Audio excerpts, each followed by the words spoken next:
gonna head out and we'll harvest some Labrador tea. The last time we were here, Pat located some, so we went back home, did our reverse research, confirmed it, and now we're going to be heading back to that large patch, harvest it, process it, and enjoy it. Stay with us, guys. If you might remember, we were here last week. I've done my R&R, my reverse research. I was pretty sure I found some Labrador tea, but I had it confirmed by many people, and I showed the actual plant that I brought back to my neighbor, who's an expert in the matter. So everything is confirmed. This is Labrador tea. The first time I've tried this was this winter at the hunting show with Andy. One guy was selling this in bags, and it was simply delicious. And you can look up, for yourself the medicinal properties of this, but it's pretty awesome if taken with moderation. Little warning though. The reason why I did that research is because of the sheep laurel. They grow together. They, from a small distance, they really look alike. And here's the sheep laurel, and this is the Labrador tea right behind it. So while you're gathering, keep your focus on what you're doing, because you don't want to, be grabbing this. And once you get home, take a look at what you're going to be drying and using, just in case you picked up one of these by mistake, because this is toxic. We're going to gather some, but we're going to be responsible. We're going to take a couple leaves on a plant, skip a plant or two, and grab a couple leaves on another plant so that we can come back next year. So we're going to grab these. I'm going to be careful not to touch the sheep laurel.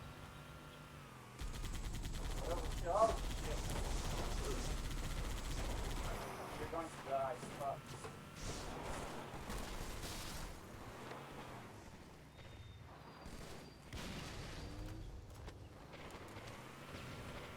So I think I took enough from this patch here, so we'll move on to the next patch. Yeah, we don't want to totally kill the whole growth. So there you have it, guys. This is the Labrador tea.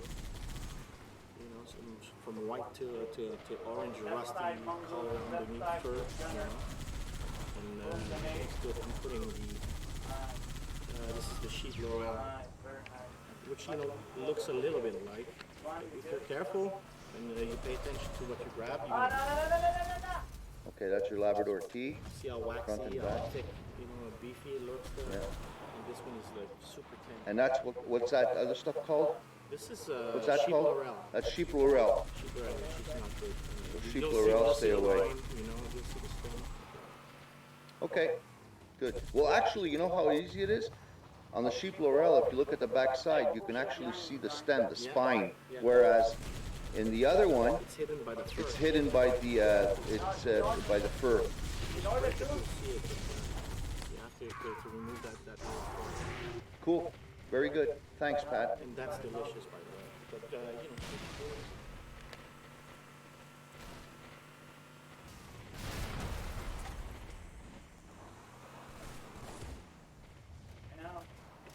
invisibility in our base, guys.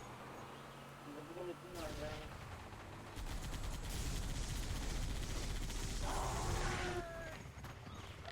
Thank you. Okay. Look at what we got. Give me your book.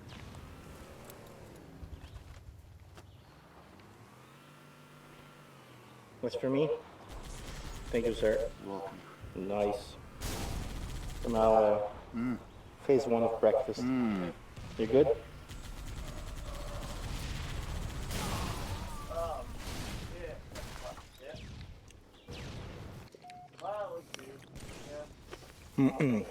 Best. Ooh. Just a little handful. We have here, folks, is what we call fireweed. When these plants here, these flowers start to bear fruit, it's a sign that the moose will be in rut and the opening of hunting season. And that's what the Algonquins used to use as a sign, as maybe one of their signs, whatever. They grow just about everywhere. Like when you're going up and down these little trails here, you'll find them just about everywhere.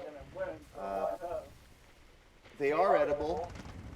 Uh, the young plants, where they're very, very short, like before they get to this stage here, you can cut them off and you cook them as you would asparagus. Although I've never tried it, and if any one of you guys out there has experimented with fireweed, please leave a comment.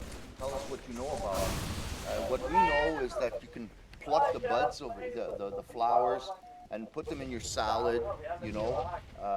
Very good with filet mignon, by the way, from what they say. But, I mean, what isn't good with filet mignon, right? Even a good bottle of wine, I guess.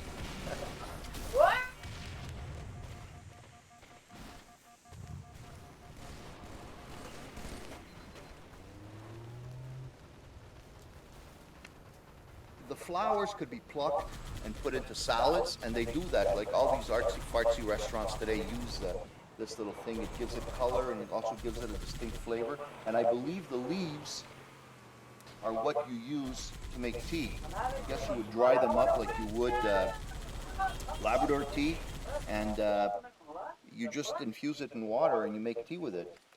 So I think we should get going. It's starting to rain, brother. Let's go back and have some breakfast, huh? What do you think? Oh yeah. Let's go do it, man. I think, Pat,